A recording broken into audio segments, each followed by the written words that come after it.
إنما أدعو ربي ولا أشرك به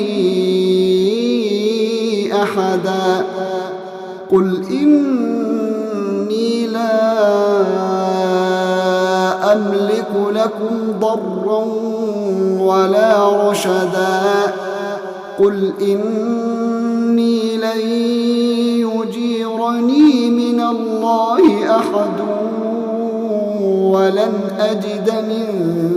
دونه ملتحدا إلا بلاغا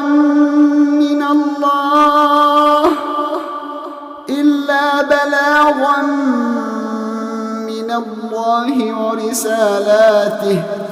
ومن